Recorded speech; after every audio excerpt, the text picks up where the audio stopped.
where did the universities come from? All different sources. In fact, they come from, on the one hand, some of the universities, some of the cathedral schools. The cathedral schools that were built and encouraged by Charlemagne and later bishops. Some of them turned into universities. Other universities got started as informal gatherings of scholars that eventually built up the infrastructure of a university. And we can't identify with exact precision a date that they got started, but certainly we can say that by the latter half of the 12th century into the 1200s, the universities are getting going. And you start to see some of the great universities of the Western tradition. You see the birth of Oxford and Cambridge and Paris and Bologna and the medical school at Salerno. These places are 800 years old and older in some cases. This is an extraordinary advance. And what institution made it possible? Not simply the Catholic Church, but specifically the papacy. Henri Daniel Rops was a French historian in the 20th century who said, thanks to the repeated intervention of the papacy, higher education was enabled to extend its boundaries. The Church, in fact, was the matrix that produced the university, the nest whence it took flight. The popes, for example, chartered more universities than anybody else in Europe. But they did more than that. They didn't just establish universities. They fostered and protected them. They extended all kinds of benefits to universities that made it possible for them to function and survive and indeed to flourish.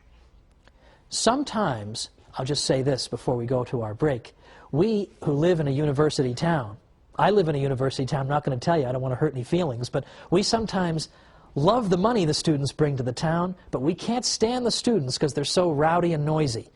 That happened in the Middle Ages too, and the popes protected the students from sometimes the abuse of the townsmen. Let's see how he did it after we come back with the Church, builder of civilization.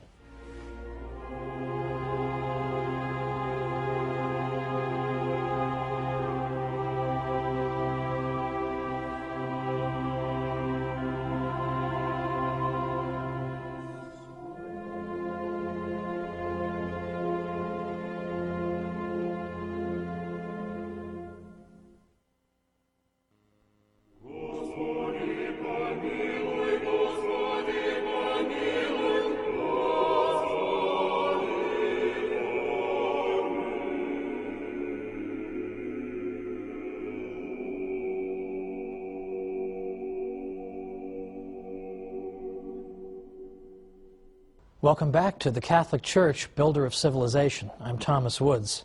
Before the break, we were looking at the development of the university system in Western civilization and noting that the Catholic Church played a larger role than any other institution in spreading knowledge, cultivating the pursuit of knowledge, and allowing the university system to blossom.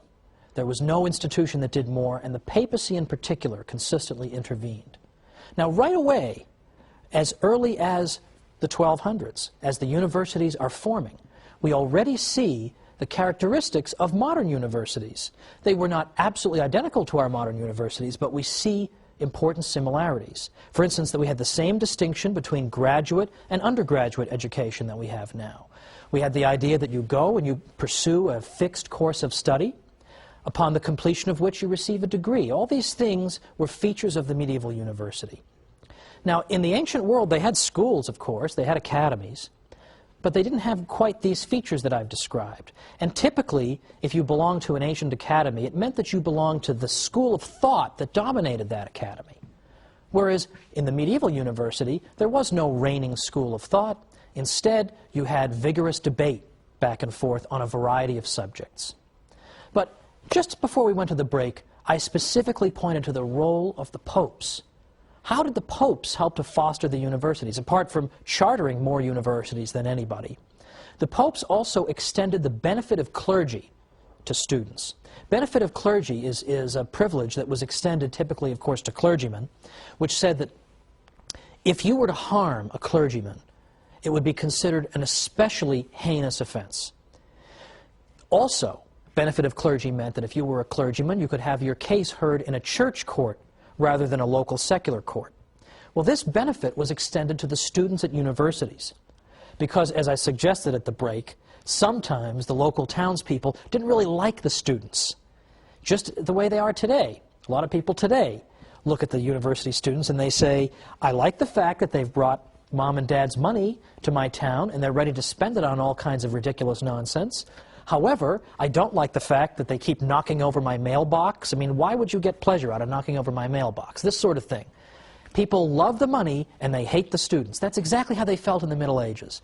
So sometimes the students would find themselves being hauled into some local court on trumped-up charges and just being harassed in general.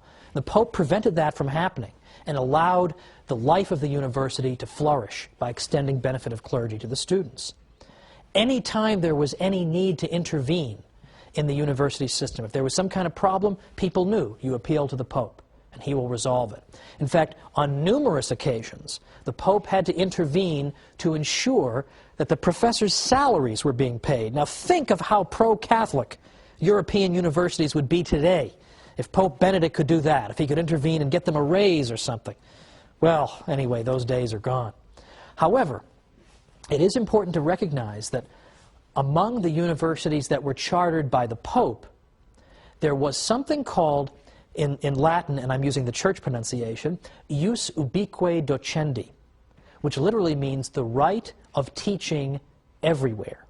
What that means is that if you got a degree at a university that the Pope had founded, had given its charter to, that you had the right, automatically, no questions asked, to go to any university in Western Europe and begin teaching. No questions asked. So that begins to foster the idea of an international scholarly community, because somebody coming from this university can just go and teach over at this one. And we begin to get fruitful intellectual exchange. Now, some people, I'm sure, have a sort of caricatured view of what intellectual life must have been like in a medieval university because, for instance, it's sometimes said that, oh, of course we had universities, but the professors had to toe the line, right? They had to say whatever the bishop wanted them to say, or the Pope, or they were always hemmed in and they couldn't just say what they wanted to say. That is so false that it would take forever to refute it. To the contrary, as any impartial historian of the universities will tell you, to the contrary, the intellectual life of these universities was very vigorous and robust. There was hardly any question that was not rigorously debated at the medieval university. Now, it's true, there were broad theological limits within which this debate took place, but within those limits, it was open season for various questions being debated. I mean, arguably, there was more rigorous debate in medieval universities than there are when we see in universities today. I mean, in universities today, we all know you have to walk on eggshells, you're not allowed to say certain things, or you're not allowed to defend certain types of people or defend the Catholic Church. We all know that. You didn't have that in the medieval university. You had rigorous, vigorous debate going on back and forth. In fact, what you would see in the afternoons after the professors would give their morning lectures was that a professor would get up before the entire assembled university community and he would do something called determine a question. That is to say, some controversial question would be debated by skilled debaters on both sides of that matter. And they would both make the strongest cases they could for their own positions. And then it would be up to the professor to step forward and synthesize everything that had just been heard and put it all together and resolve it, come to a solution on the basis of this rigorous debate. That was called determining a question, and that took place in the afternoons. Now, I would like to see a modern university try something like that, but you won't see it because the professors are all tenured and they want to just sit in their offices and type entries on their blogs, so they're not going to want to do that. But that was what the university system was like, and if you wanted to get a degree in a medieval university, you had to do that too. You as a student had to stand up there in front of the whole university community and determine a question. That's hard. That's difficult. Now consider also that we can see the debating nature of our Western civilization. We can see it evident in the writings of this time, the writings of the early centuries of the university. Take, for example, the great St. Thomas Aquinas, who is admired by all civilized people everywhere, in effect.